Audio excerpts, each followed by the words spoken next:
No, seriously, I am, because I think it's one of the best shows I've ever written. Alright, let's go through it.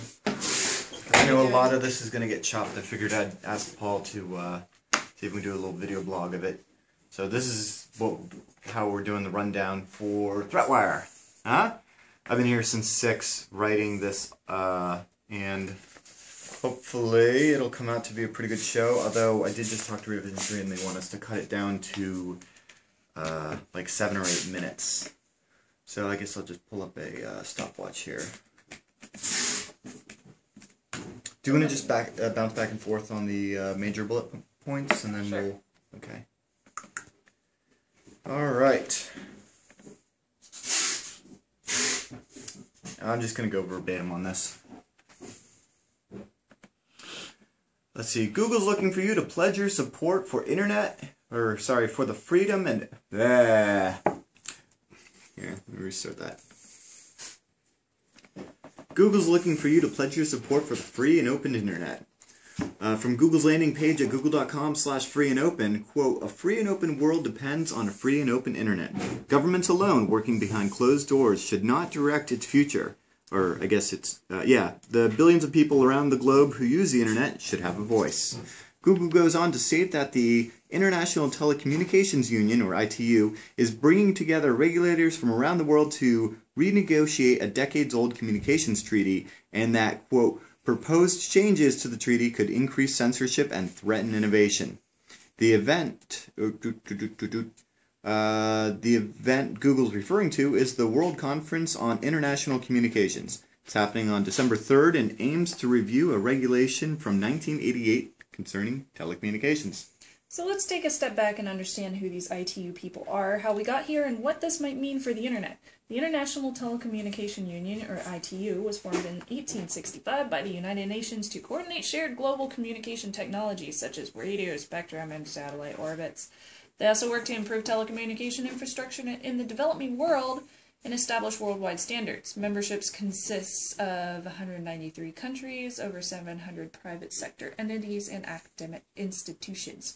The World Conference of International Communications, hosted by the ITU in Dubai this December 3rd through 14th, aims to review the current international telecommunication regulations, or ITRs, which haven't been updated since 1988. Google's concern, if you want me to keep going, is that delegation on these regulations is being conducted behind closed doors, stating only government have a voice at the ITU. This includes governments that do not support a free and open internet. Engineers, companies, and people that build and use the web have no vote.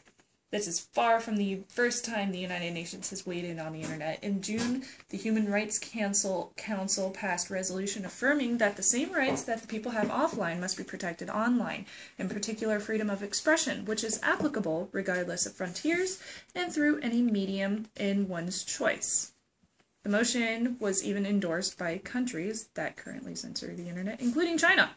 Furthermore, in 2011, the United Nations reported that disconnecting people from the internet is a human rights violation against international law. The reports went after France and the United Kingdom for their illegal file sharing, 3 strikes law. The report protested the trend of blocking internet access during times of social unrest, as we saw in Egypt in 2011. So which is it? Is the United Nations for internet freedom, or as Google and others surmise, is their ITU a secretive organization with confidential proposals on internet governance? Well, to understand that, let's first briefly take a moment to understand how the internet as we know and love it today came to be from government to private and hopefully open.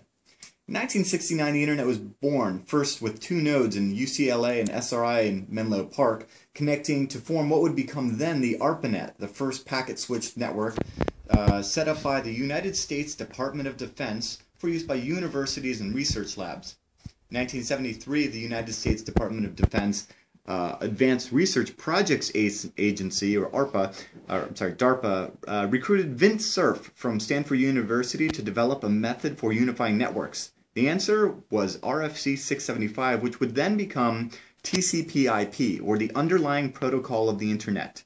In 1989, the world became the first dial-up Internet service provider for the general public at a time when access is restricted to academic researchers and the military. Then in 1995, NSFNet, a network run by the United States government's National Science Foundation, ended sponsorship of their backbone service and lifted the final restriction for commercializing traffic on the internet. So the internet is privatized, hooray! But it's not anarchy. The internet, which is for the most part made up of private networks, is ruled by non-government regulatory bodies, including ICANN, the Internet Corporation for Assigned Names and Numbers, which is a non-profit organization responsible for, among other things, regulating IP addresses and top-level domains like .net and .com.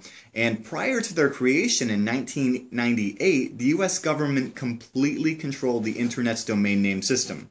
There's also the IETF, or the Internet Engineering Task Force. They're an open organization for the purpose of developing and promoting standards made up of volunteers around the world without any sort of formal membership. There's the IAB, the Internet Architecture Board. They oversee the IETF, and they used to be a U.S. government entity, but now they're part of the Internet Society, which is a nonprofit founded in 1992 by Vint Cerf and Bob Kahn, the inventors of TCP/IP, with the mission to, quote, assure the open development, evolution, and use of the Internet for the benefit of all people throughout the world. There's also the IGF, or Internet Governance Forum. More recently, the Internet Governance Forum spawned out of a United Nations-sponsored conference and consists of governments, private companies, and civil society, from technicians to academic communities, with an open dialogue on issues of Internet governance. So, the Internet is far from lawless. In fact, numerous laws from around the world govern Internet service providers, such as the Communications Decency Act, the Digital Millennium Copyright Act, Safe Harbor laws, and the Computer Fraud and Abuse Act, and those are just a few from the United States. What I understand from this is that the Internet has grown from government project to privatized public utility, with access being considered a basic human right. For this reason, the ITU faces scrutiny as their confidential model flies against the spirit of the Internet. I can continue here. Go ahead. But not all proposals are secret anymore. .nxt.com, an information service covering Internet policy, made all of the documents they have related to the WCIT available publicly on November 22nd. They state any organization divested with the power to make significant and binding change must be obligated to properly account for the views of those it's impacting. And I guess I'll continue here. Google isn't the only one resisting the ITU. The European Union voted last week in favor of the proposal, which would see the EU's 27 nation states, which account for nearly 14% of the 193 ITU nations, voting against the ITR proposals. Want me to keep going? Sure. Go. I'll take over. Critics also point out that the ITU has no enforcement. The treaties do count as international law, so states are bound to observe them, but there's no enforcement mechanism if they don't. Now, this isn't the first time Google has urged citizens to take action. On January 18th, Google began its protest of SOPA and PIPA, proposed U.S. laws that would censor the web. Now, you may remember that as also being the day that websites around the world went dark in protest, including Wikipedia. 6 days later, the message on Google had changed to, quote, thank you, Congress. The Internet won. So can the Internet win this round? The only thing an individual can do is to be informed and make their government aware of their concerns. Ultimately, the ITU treaties are voted on by member governments. One vote per country, each vote being equal. You can get more information about WCIT and how it may impact our internet freedom from google.com/takeaction, whatistheitu.org, and protectinternetfreedom.org. So what are your thoughts about internet governance?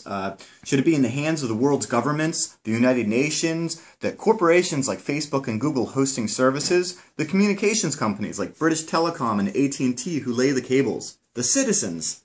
Let us know in the comments. Pause. 8 minutes and 5 seconds. Yay. Are you kidding? 4 pages just became 8 minutes? Wow. We just took 8 hours of research and turned it into 8 minutes. What? I was afraid that was going to be like 15 and we're going to have to chop half of it out. No, I think we've got a banging script now. Now let's just divvy it up because I think we really almost had it there. I think we need to go back and forth just a bit more though. What do you think? Yeah. Was there anything you weren't feeling confident on? Some of it doesn't sound like me talking. Okay, then let's rewrite anything that you're going to take in your own words. Yeah. And that should do the trick. Cool. Thanks, Paul. I really appreciate that, man. I guess that's